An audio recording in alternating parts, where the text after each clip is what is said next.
Contemporary art continues to disrupt established orders. By presenting grotesque or abject representations, artists subvert idealized representations that are so prolific in the media and pop culture, and bring us closer to the truth of being human. Although this is a worthwhile process, it's also by its very nature distressing, especially in subject matter depicting the human body. Instinctively projecting ourselves onto figural representations, we internalize the mutations, fragmentations, and deformations of the painted and sculpted human form. Patricia Piccinini is one of Australia's most acclaimed contemporary artists, and her sculptures breach the boundaries between science and nature, organic and inorganic, human and other. Museum of Contemporary Art Chief Curator Rachel Kent notes, since the early 1990s, Piccinini has pursued an interest in the human form and its potential for manipulation and enhancement through biotechnical intervention. From the mapping of the human genome to the growth of human tissue and organs from stem cells, Piccinini's art charts a terrain in which scientific process and ethical questions are entwined. Often confronting, yet endearingly vulnerable, her sculptures give form to her fascination with the relationship between the natural and the artificial, while asserting the power of social relationships, love, and communication. Piccinini's work is fundamentally about the human condition. The artist sees these creatures, created using a combination of materials such as silicon, fiberglass, and human hair, as beautiful rather than grotesque, miraculous rather than freakish. So, what boundaries of natural order does this work breach? And what do the bulges on the creature's back remind you of?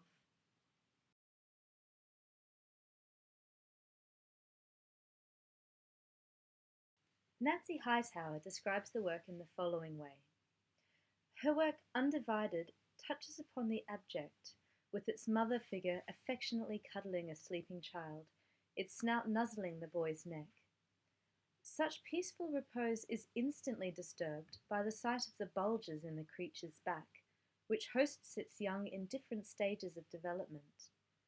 Most people cannot handle naked orifices so exposed, especially ones that contain nameless, growing entities. There's something rather extraordinary and uncanny about the top bulges. They might even resemble a pair of breasts with inverted nipples, divided by an exoskeletal-like spine. They are intriguing, unnerving, and temporarily jar us from the all-consuming image of breast as object, while something strange grows within them. But is that being the same creature as the mother? We can't be sure. The work of other contemporary artists, such as Sherman and Kiki Smith, also concentrates on the body, fragmented and whole, depicted relatively realistically, yet always suggestively altered. These artists are concerned with the connections and disruptions between private sensations of corporeality and socially constructed public identities. In Powers of Horror, Kristeva described the skin as a fragile container, whose function is to preserve a border between the inside and the outside in order to maintain a clean and proper body. So pause the video here, Marta, and discuss how this work by Kiki Smith evokes the abject. In her early work, Kiki Smith breaks apart the clean and proper body, dismembering limbs, exposing internal organs, and subverting the skin with fluids and excretions. In Ribcage, she gives equal attention to the internal and external processes of the functioning body. The apparent fragility of Smith's piece evokes the transience of life itself. In her transition from exploring the body's interior to its exterior, Smith began to investigate the skin as a system and subsequently to create visceral, life-size figures, usually female. These works emphasized the body's vulnerability and made reference to theories of the abject, conceiving the body as a messy, porous, and boundaryless system. Bloodpool, for instance, features a small, apparently violated figure, huddled into a fetal position on the floor. Smith's interest in the human body led to a related series of works devoted to bodily fluids. Untitled is comprised of 12 empty glass water cooler jugs with the names of 12 different secretions generated by the body engraved on them in Gothic script: pus, vomit, saliva, urine, semen, and so on. The suggestion of such quantity is unsettling, given that these fluids are usually encountered in small amounts. Okay, pause the video here and discuss Kiki Smith's Peabody within the context of the abject, considering also traditional representations of the female body and how this work subverts those representations. Smith's most unsettling sculptures address the alliance between femininity and abjection. Breaking from the classical portrayal of women in art as harmonious and self-contained, Smith defined the female in terms of a woman's lived experience in works such as Peabody, which depicts a nude female figure in wax, crouched on the floor relieving herself, urine trailing behind in the form of yellow beads. A gush of red beads streams from the vagina of the standing nude in Train, while Tail presents a similar female figure on all fours, excreting a long trail of feces. Since her black and white film stills, which are discussed in my postmodern storytelling series, Cindy Sherman has moved on to darker impulses. In her Disasters series, Sherman investigates the intersection of the sexual and the grotesque. The sense of foreboding elicited by earlier works is more overt, suggesting the terror of horror films, a genre that significantly focuses on the female victim. Untitled 167 depicts the scene of a gruesome crime.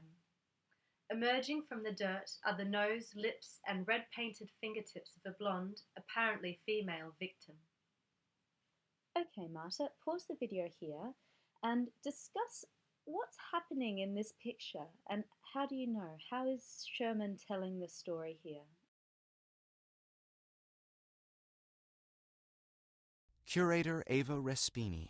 She sort of created these grotesque scenarios that suggest very dark narratives. Here you have cupcakes and other sweets which have been half-eaten and then discarded on the floor, and then you have some substance which looks like vomit, which suggests a scenario of perhaps bulimia or something gone awry.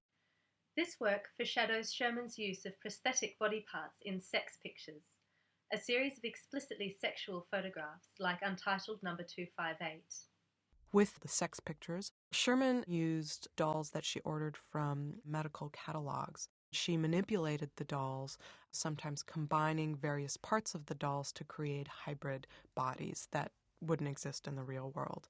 Often she applied makeup to the dolls as well as fake hair to really create these horrific combinations. Okay, pause the video and discuss this work by Sherman. What themes do you think she was exploring, and how does it make you feel? I'm Glenn Lowry, director of the Museum of Modern Art. Well, I thought a lot about what my favorite Cindy Sherman work was, and actually it's quite complicated because there are so many of her images that are seductive and that I'm attracted to.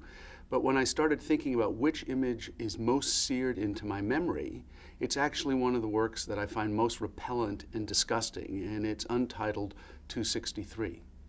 It's one of those strange images that fuses male and female genitalia, and it doesn't do it in a way that is erotic or that might even be pornographic. It does it in a way that it makes you, at least if you're a male, feel creepy, in part because the female genitalia are actually in ovulation. You see a tampax, and then you see this incongruous male penis above it. At the same time, what attracts me to it, what makes me keep coming back to it, is that I think it cuts to the essential Cindy, which is the slipperiness of identity. It's just one little chromatic gene that differentiates male and female. And here they're played out at their most exaggerated and extreme. You have this duality, the repellent idea, or at least the creepy idea of this hermaphroditic ceiling of images, and then the recognition that it's a fiction. that actually these are not real body parts, they're models. And in that kind of rawness, you actually also can understand the way in which we construct our notions of identity. I think it's one of those images that makes you really uncomfortable, but it also makes you think a great deal. It's not the kind of image you'd actually want to have in the middle of your dining room, but it might be an image you'd have somewhere else in the house. Such works are simultaneously repulsive and riveting. Their power lies in their ability to touch our deepest fears, which include losing control of our bodies, and to offer the possibility of catharsis. Sherman's use of prosthetic body parts is continued in her horror photographs, in which she constructs a range of horrific characters, including a decomposing corpse. Okay, pause the video here and discuss how this work by Cindy Sherman evokes the abject. There is probably no aspect of human life more fraught with rules and regulations than death, which is, of course, the ultimate boundary. Art allows us to confront the abject, but there is also the acknowledgement of artifice in Sherman's constructed scenes.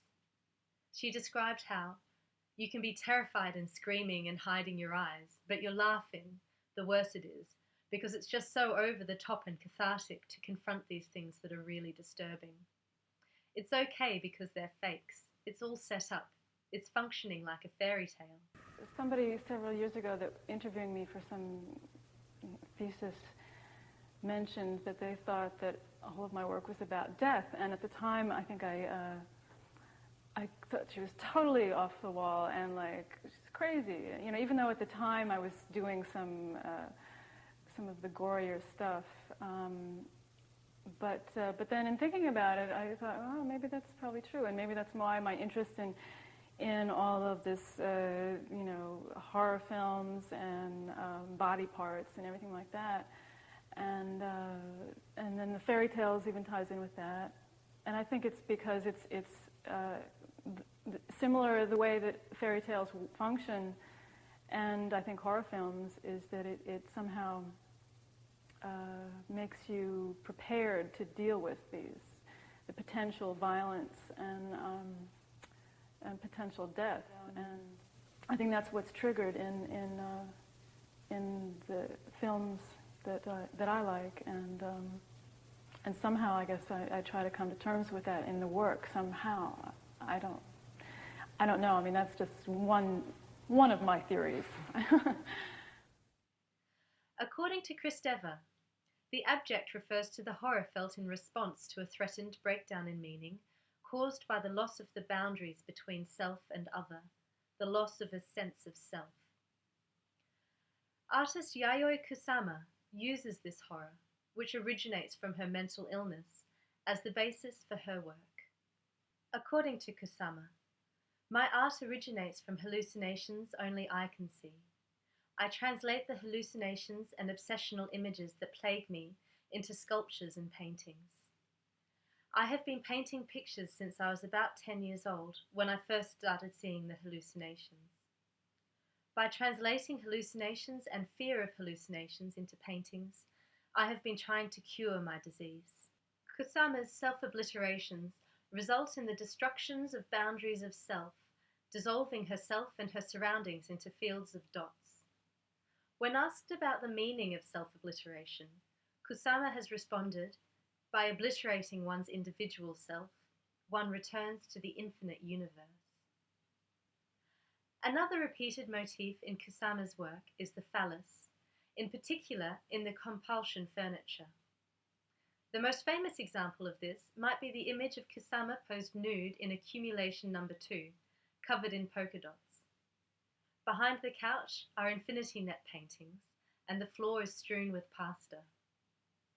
According to Kusama, polka dots symbolize disease, the couch bristled with phalluses, the macaroni-strewn floor symbolizes fear of sex and food, while the nets symbolize horror toward infinity of the universe. We cannot live without the air. In the 60s, Kusama also staged dozens of happenings in her studio and in public spaces around New York, where she played the role of high priestess and painted the nude bodies of models with polka dots in 5 colors. According to Kusama, to get baptized at the Church of Self-Obliteration, people first have to have their bodies painted all over with polka dots, then return to the root of their eternal soul. It is the moment of joy and the inheriting the vitality of an infinity. Kusama has also created a series of mirrored rooms that reflect the viewer's image infinitely, thus removing any stable sense of self. Contemporary artists such as Piccinini, Sherman, Smith, and Kusama reveal a fascination with abjection, hybridity, and mutation. These states are not always as gruesome as they might sound. Rather, they provide routes to escape the repression of religious, social, and political institutions by putting us back in touch with our animal natures and the inevitable cycles of creation and destruction.